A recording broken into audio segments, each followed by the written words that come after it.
د افغانستان تاریخ له پیښو او تحولاتو ډک دی، خو ځینې دغه تحولات د مهمو او تاریخي پیښو د رامنځته کېدو لامل سوي، چې یوه یې د هرات ولایت د خلکو خونړی پاڅون د کب د 24 نیټې پاڅون دی. هرات د افغانستان یو له مهمو ولایتونو څخه دی، هغه ولایت چې نفوس یې ډیر دی او زړور او پوه خلک پکې شتون لري.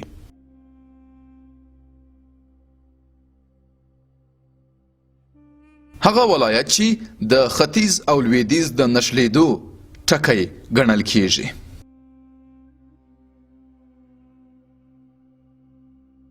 له همدې امله په وار وار د یرغلګرو تر یرغل لاندې راغلی دی.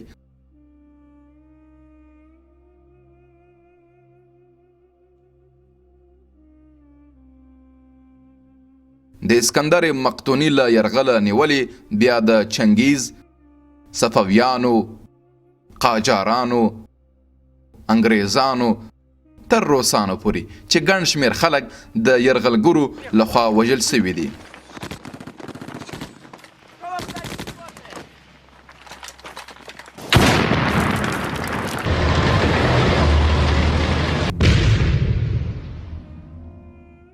خو د دې هیواد خلک خپل د ایمان او خدای په نصرت د وخت د ټولو ظالمانو پر وړاندې په کلک هوډ سره درېدلي.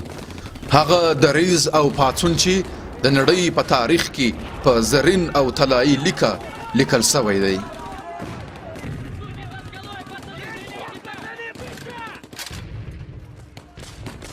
د کب د 24مې خونړی پاڅون.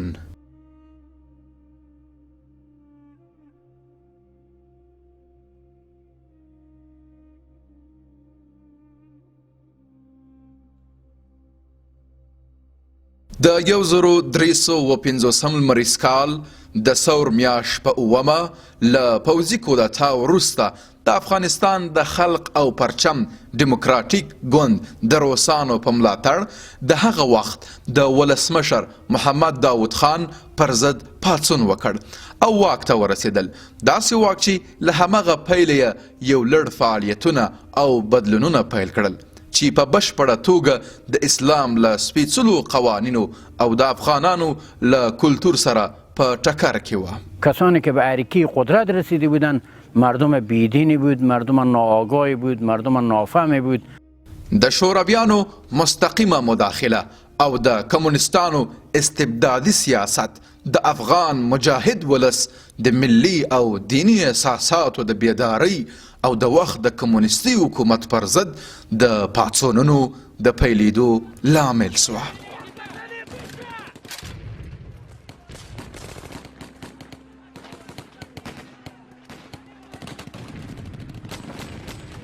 شکی نیست که شوروی‌ها همینا رو به افغانستان به قدرت رسوندن. کودتا از طریق اتحاد جماهیر شوروی و گماشته‌های به داخل افغانستان شد و پشت سر از اینا پشتیبانی سیاسی می‌شدن. اینا که شوروی‌ها نقش اساسی داشتن به کودتای افغانستان. دیگه اونا اصلا به اسلام عقیده نداشتن. اگر عقیده داشتن مسلمان‌ها رو زد نمی‌کشتن. اونا میگفتن با که اینا رو بزنیم دیگه کسی به جلوی ما نسته. اما زیادتر مردم به سر اساسات اومدن و دیگه اومدن که به جلوی از اینا استفاده کردن. د نورو ټولو پاڅونونو په منځ کې په شمول د پکتیا ولایت د زیړوک ولسوالۍ د خلکو پاڅون، د جوزا میاشت په لومړۍ نیټه کې د نورستان ولایت د ویګلدرې د خلکو پاڅون، د کب میاشت په 6مه نیټه د سمنګان ولایت د دره یوسف د خلکو پاڅون، د کب په 9مه نیټه د هرات ولایت د پښتون زرغون ولسوالۍ د سلیمي کلي د خلکو پاڅون او د فراه ولایت د خلکو پاڅون، د کب پر 19مه نیټه د هرات ولایت د غوریان ولسوالۍ د خلکو پاڅون او د کب په 21مه نیټه د ارزګان ولایت د خلکو پاڅون. خو تر دا ټولو په هرات ولایت کې د کب 24مې نیټې د ورځې پاڅون تر ټولو خونړی دی. د هرات د خلکو مبارزه او پاڅون ټول شموله او ګرمه وه.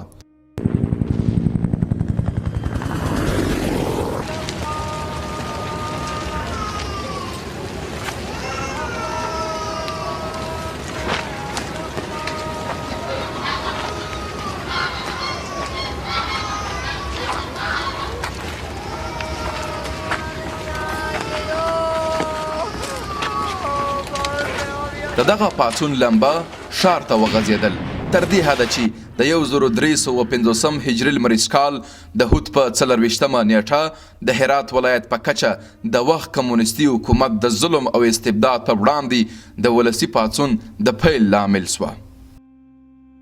پلانهای کفری داشتم بعد از اینکه نور ما سنتری کنم و چند تا فرمان بدر کردم و فرمانهای کفری بود و دیگه بود مردم به همین صدت دستی که ما تا چی وقت بسا آروم بشینیم دولت کفری ما باید جواد کنیم. از این دیدیم ما برفتم به صحرا که کمی علاف ایجیپی هم برو کمی علاف گوا بیام برفتم به صحرا دیدم مردم گذاره الله اکبر کشیده بیامار چه کاره؟ انقلاب به شهر شوره یا به شهر اختبار برفتیم لالا رو بیامادم به ایجیپی هر خوبه گفتم با خوند مولا دین اومدم از این دیدیم ما هم لالا آسای بردش براده ایجیپی هر ما گوکش گیردیر بردش ما با کار دیوردش تا هم دروازه خوش هم روز برفتیم لالا لش بالا لش بگفت دروازه خوش هم یکی بود از این تمو تالاری بوده بعد پر رگینه از این تالار میزد مردم رو مفتاد. جوش خروشی که به قلب انسانها ظهور کرده بود به خاطر اسلام به خاطر الهی کلمت الله به خاطر قرآن به خاطر عالمای دین مجبور شدم که اینا قیام برا اندازم. افغانانو له هر ډول پوځي اسانتیاو پرته د الله اکبر په کفر ماتونکو شعارونو او لوړې اسلامي جذبې سره جګړه وکړه. یکی به بیل یکی به توغاج یکی به کلنگ و به چوب بدر شدم الله رو به طرف دروازه قندار رفتم و مسلمان ها کشته می شدم چیزی بالا درا سر می آوردم بالا در چرچو و چیزی به کفت خو دولت روس یک طرف بود این ملت یک طرف بود هم هر چه می زدم بازم مردم می رفت بعضی لفت دش منداخت بالا تا شیشه تل در می داد یا همی تا می رفتم تا مردم کشته می شد آخر یا مرمی و خلاص می شد یا کار یا فرار میکرد که مردم تانگ میگرفت یا میجست فقط کسی خورده مردم اموانگ نبود اول خدا بود و هم ملت. د لومړي ځل لپاره د افغانستان خلک د حق او باطل ترمنځ د داسې یو ستر پاڅون شاهدان وو.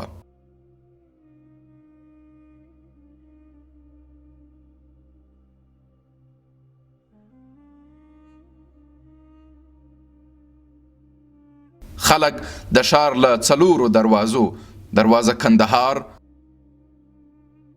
دروازه خوش دروازه عراق او دروازه ملک څخه ښار ته ننوتل. اصلا هرات آغاز حرکت علیه نظام کمونیستی زمان بود که 24 هود غم خورد و ولایت‌های دیگر هم این همت و غیرت به خود دیدن که بعداً چنداول کابل و دوی هوت کابل و دیگه ولایت‌ها حرکت‌های کردن و علیه نظام کمونیستی ایستادن. د پاڅونونو د زیاتېدو سره سم د افغانستان د لومړي کمونیستي واکمن نور محمد ترکی په مشرۍ دغه وخت کمونیستي حکومت د دغه ولسي پاڅون د ځپلو او مخنیوي په موخه په افغانانو باندې د هوایي او ځمکني بریدونو او ډلهییزو وژنو امر وکړ. داسې بریدونه چې په پایله کې د ماشومانو ښځو ځوانانو او سپینږیرو په ګډون له 40,000 څخه زیات کسان په مظلومانه ډول په شهادت ورسید.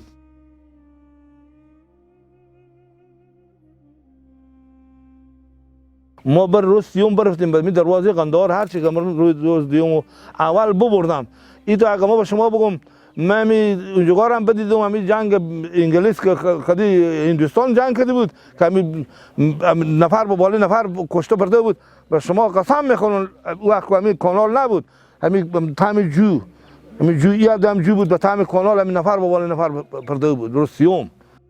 ما تقریبا 15 ساله بودم ما به صحرا گو میچروندیم که بیرقای سفید گذره بسته شد و مردم الله اکبر گفته می آمدم یک تیاره بوینگ کلونی هم بود او هم از هوا مردم هم میزد.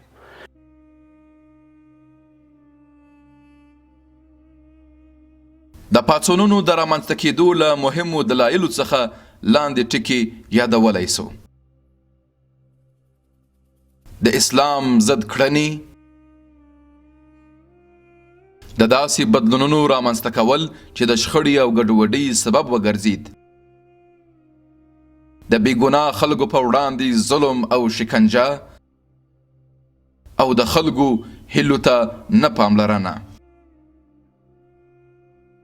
بی‌عدالتی که به حکومت وقت دیده میشد، نامهربانی هایی که حکومت و کودتایچی های 7 سال با مردم داشتن، فشار روی آنچنانی به سر ملت آمد که تا آخر مردم مجبور شد دست به قیام بزنند.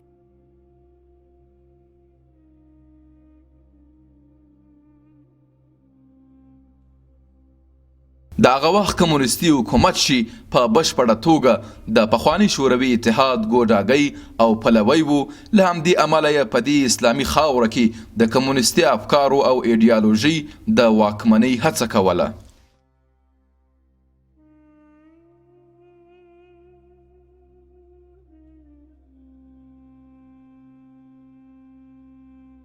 کمونیست‌ها برای پیاده کردن اهداف خود وقتا فوقتا فرامین مطرح میکردن که کلا در شؤونات دینی و اسلامی و اجتماعی مردم ما در تضاد و در تقابل بود.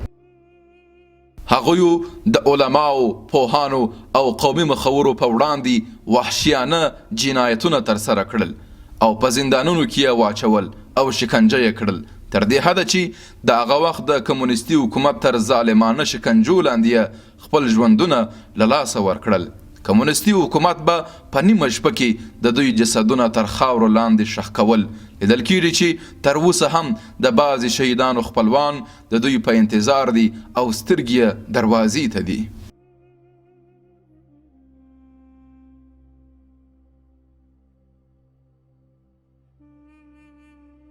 بعد از اینکه نظام کمونیستی در هرات پس به قدرت رسید، شروع کردن به از بین بردن و بندی کردن از چهره های مطرح جامعه، مثلا علما، سادات، مشایخ، حضرات مجددی ها و کسایی که در بین جامعه نفوذ داشتن، از ارباب ها و از استادای پوانتون و از اقشار مختلف.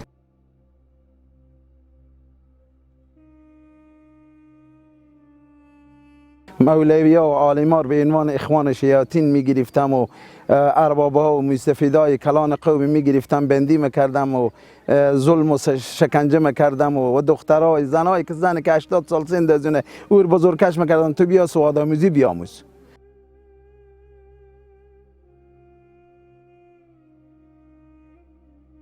زمینه‌ای که سعی و شور میخورد، کلان منطقه بودن یا بسیار ارباب منطقه بودن، اینا رو اکثر میگرفتن میبردن به دیگه کسی رو نمیدید، همینطور زنده به گور میکردن.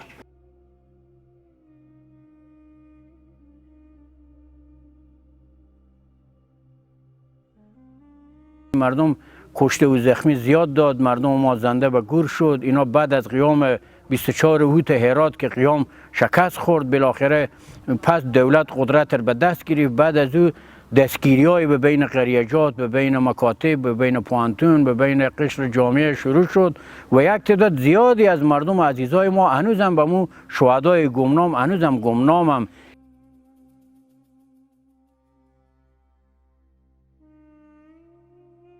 مردم رو زنده به گور کردم، خدا برسی. شوروی ها نکردم، اون رو زنده به گور کردم.